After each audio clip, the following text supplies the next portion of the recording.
Welcome to this revision series on Edexcel GCSE Religious Studies, Unit 10.4, Living the Christian Life. Here in video 1 we will look at vocation.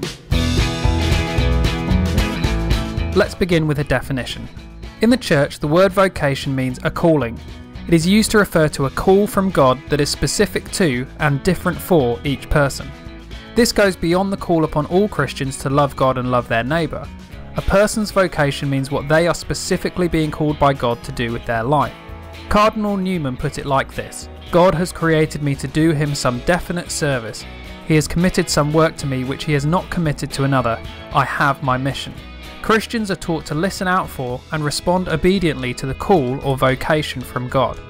In the Old Testament, the prophet Samuel hears a voice calling to him, and when he recognises that it is the voice of the Lord, his response is, "Speak, Lord, your servant is listening."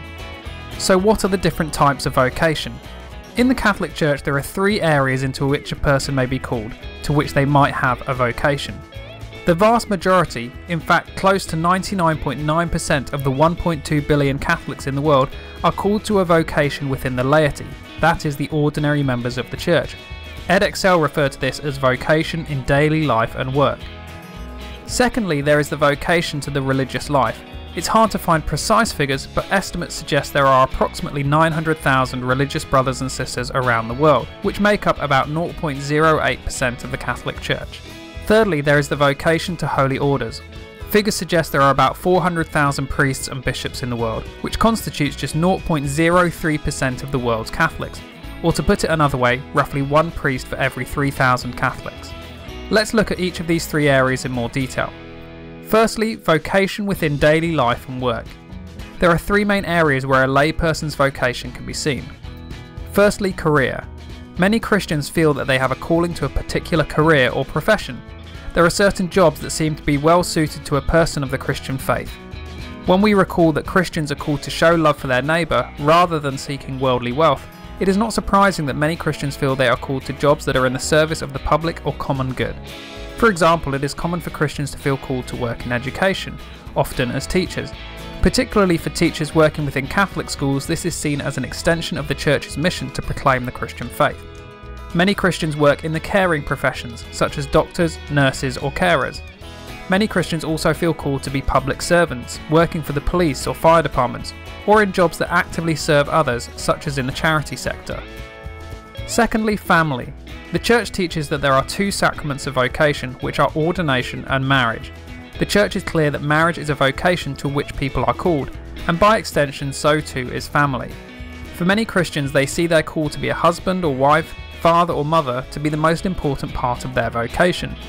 The Church teaches that parents are the first teachers of the faith, and so being a parent is also an extension of the Church's mission to evangelise and spread the gospel. Thirdly, church.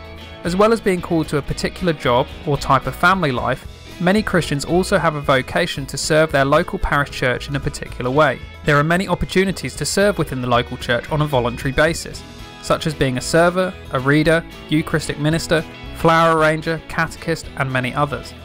As you can see, it is possible to have a vocation within all 3 of these areas. For example, a person could have a job as a doctor, be married and have children, as well as singing in the church choir. This would all constitute an example of following God's call or vocation. The next group is those with a vocation to the religious life. The religious life, also known as the consecrated life, refers to men and women who join a religious order by taking public vows. There are 3 vows which are called the evangelical counsels. The word evangelical relates to the gospel. The Greek word for gospel is evangelion, because the 3 vows are based on following the example of the life of Jesus as demonstrated in the Gospels. The 3 vows are: a vow of chastity. This means the person promises not to be married or have a family. A vow of obedience. This means obedience to God, but also to the leader of the religious order. A vow of poverty. This means giving up all their possessions and sharing everything in common with their community or religious order. Those who have a vocation to the religious life can be split into 2 main groups. There are those who are called to the contemplative life, and those that are called to the active life, or what the Church calls the apostolic life. In Unit 10.1 we looked at one example of each type of community. The Carmelites are an example of an enclosed contemplative community. They spend most of their time devoted to praying for the needs of the Church and the world, as well as living in community. Those who are members of a contemplative order are called monks or nuns. The missionaries of charity, on the other hand, are an example of an active community. They spend much of their time devoted to serving the needs of the church and the world in practical, hands-on ways. Those who are members of these communities are called religious brothers or sisters. Strictly speaking, they are not monks or nuns, but to be honest, if you were to refer to all those who live the religious life as monks or nuns, it would have to be a very pernickety exam marker who pulled you up for it. We now move on to the vocation to holy orders. The sacrament of holy orders, or ordination, is the second of the sacraments of vocation, along with marriage, which I've already mentioned. Holy orders is the term used to describe men who have been ordained or have received the sacrament of holy orders.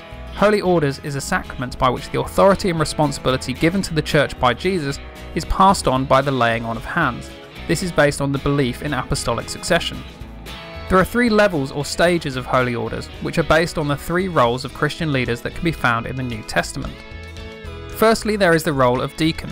The word deacon, from the Greek diakonos, meaning servant, was used to refer to men chosen to assist the local church in preaching and in administration.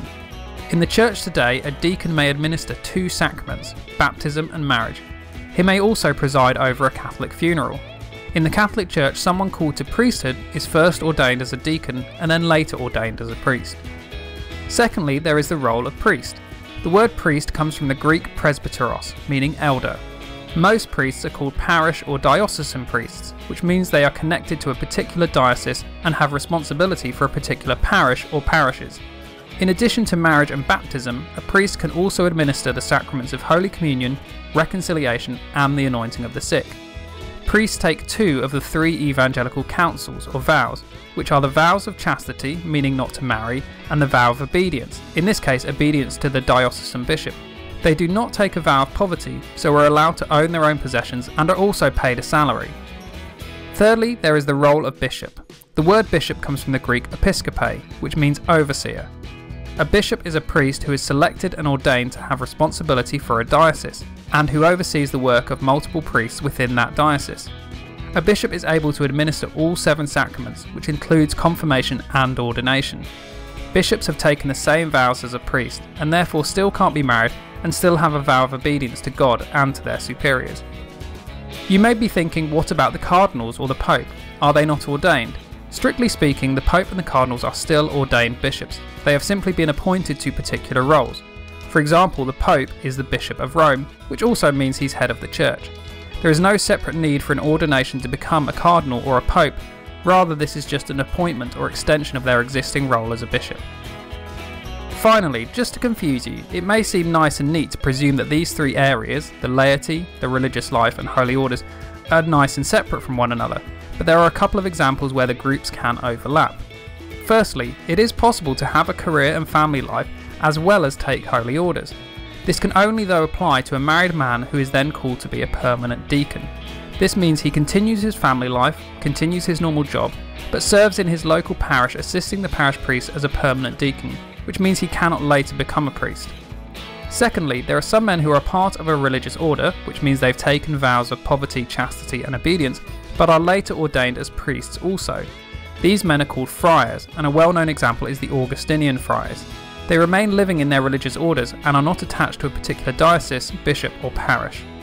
Thanks for watching. I've been Mr. McMillan. That's the end of part 1. Please remember to subscribe, give the video a thumbs up, follow me on Twitter and download the podcast.